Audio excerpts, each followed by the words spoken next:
everyone, welcome to Lilybug's Library. My name's Linda. So today I'm a little late with my weekly update, but we're going to go with it. And don't have too much to report, but a little bit. And you ever have those weeks where you feel like you're just constantly spinning on the wheel, but you're not really going anywhere? It's kind of been one of those weeks. So all of a sudden Friday was here and gone, and yeah, and then it was Valentine's Day as well. So it just didn't happen. But wonderful husband and I went out to a nice dinner last night. Unfortunately, now today he is sick, so I'm hoping it had nothing to do with the dinner. I don't think it did because it's a very nice restaurant, but something anyway has him ill. So hopefully that's short-lived for him. All right, so here's what I read this past week. So a couple of things that weren't even on my radar. I'm not even sure how I came across them. Sometimes you're just searching, looking for something to read, and all of a sudden something pops up. So the first one was called "The Music of Bees," and I got this. Did I listen to it? Yes, I believe I listened to it on Hoopla. Seems to be the main way that I've been reading lately. It's just something I can do while I'm doing other things. So this one was really good. It's by Eileen Garvin, and excuse me if I keep looking to the side at my notes, but it's about three strangers who meet in Oregon, and each one has something going on in their life. So the first person is her name's Alice, and she's about 44, and she's got a job, but kind of with the city. Yeah, it's just a job. She lost her husband. Her husband passed away in an accident, and now she can't really cope with all that. She's having panic attacks, and she keeps dreaming about what happened to her husband, and she's kind of a hot mess. And instead of embracing his family and coming together, she's kind of pushed them all away. So the one thing that she does have is she is a beekeeper as well as a hobby. And so she is coming home one day with all these bees, and she has a run in with the next stranger who his name is Jake, and he is a teenager. And he ended up hurting himself when he fell off a balcony, I believe. And he is a paraplegic. So, and not living He's living with his mom and his stepdad, but his stepdad is pretty toxic, so he's not living his best life by any means. So once the two of them kind of meet up, and I'm not going to give any more away about it than that, eventually another person comes into their midst who Alice decides to hire to help with the bees, and his name is Henry. No, Harry.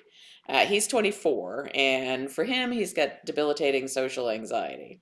So he's trying to deal with that. He can barely get the words out to try to apply for a job. And he's been to jail. He's not living his best life either. But somehow, when they all come together, it turns out that they can live their best lives together. And it is such a good book. And I really didn't, you know, I don't know, I just didn't think it was going to be as amazing as I thought it was. But they had so much compassion and acceptance of each other, and they um, had the bees in common, plus they have, other things going on that they realized they really cared for each other and cared what each other was going through. And they were, all of a sudden, they were really a found family, really had all the feelings you would have for a family member, even though they had been strangers not that long ago. And so I thought the characters were really well done. I thought the story was interesting and kind of adding in the element of the bees. It just really tied everything together. And so I really enjoyed it. And that one I would give a 5 out of 5. Excuse me for a second while I take a drink of water. I'm out of breath the last few days. Maybe I'm getting whatever wonderful husband has. I don't know. But anyway, here we are. So the next one is called Love Like Water, and it's by D.E. Malone. The woman's name in the book is called Darcy Conti. And she is working at this inn, and it's, like a lovely small town inn. She's working for this older couple who owns it and has owned it for quite some time. But the man that she's working for, he needs surgery on his heart. And because they are both much older, they don't think that when all of that's done, that they're going to be able to run this inn as well. So they decide to sell it. So she's out of a job. And so Darcy starts looking around. Now it's a small town. There's not a lot of jobs to be had, really. But there is one called Sturgeon Widows Tours, which are bus tours that this family puts on, and they go to all the different touristy spots in the town and take tour groups through them. So sometimes it's seniors, sometimes it's, somebody hired them for a reunion, could be anything, right? So she decides that she'll apply there. She was told that they had an opening for a tour guide. So she does. And as she starts to work there, she starts to get to know one of the sons that drives one of the buses. And he's very curmudgeony, and it's very much a grumpy sunshine sort of thing.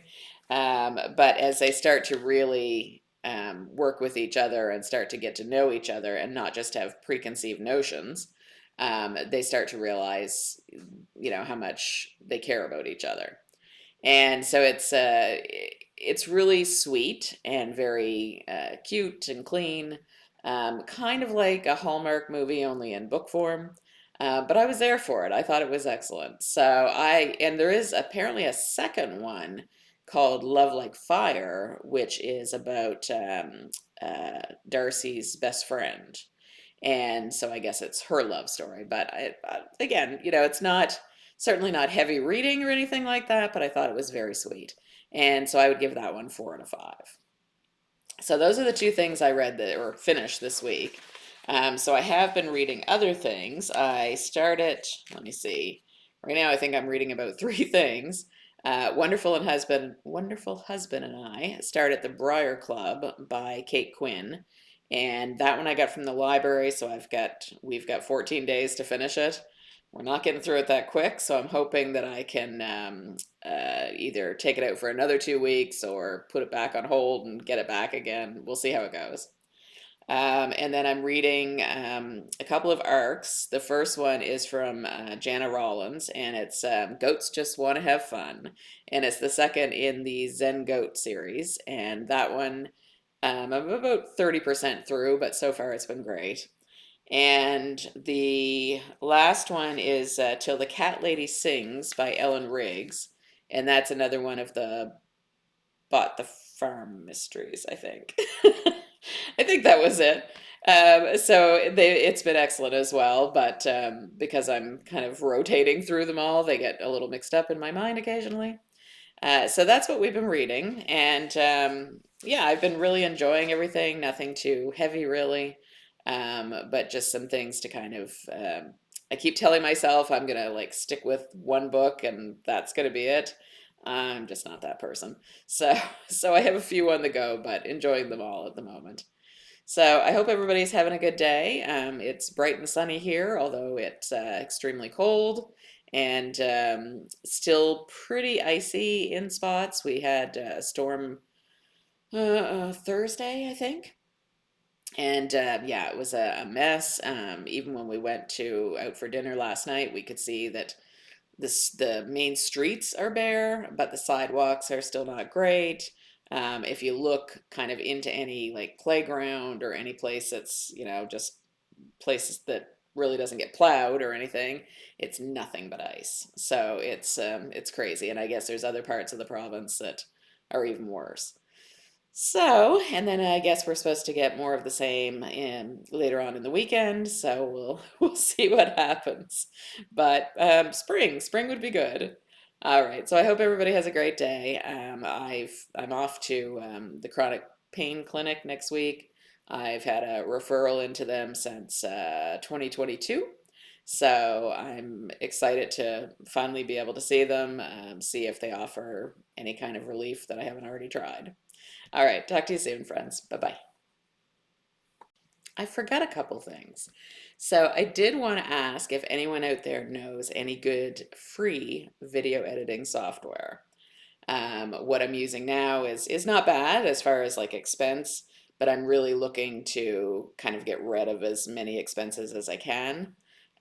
So if I've looked at a couple of free ones, but they don't offer all of the features, right? So I mean, you might be able to edit your videos, but you can't record on it, that sort of thing. So if you are using a really good one or you know of a really good one, let me know in the comments below. I'd appreciate it. And also, I always forget to say this, so I really appreciate everyone that watches and comments or leaves a like. So if you know anyone who might like these videos, feel free to share them or give me a like and a subscribe down below. That would be great. It's free and it just helps with whatever crazy algorithm thing YouTube does to bring my videos to more people. All right, now I'm done. Have a good day, friends. Bye bye.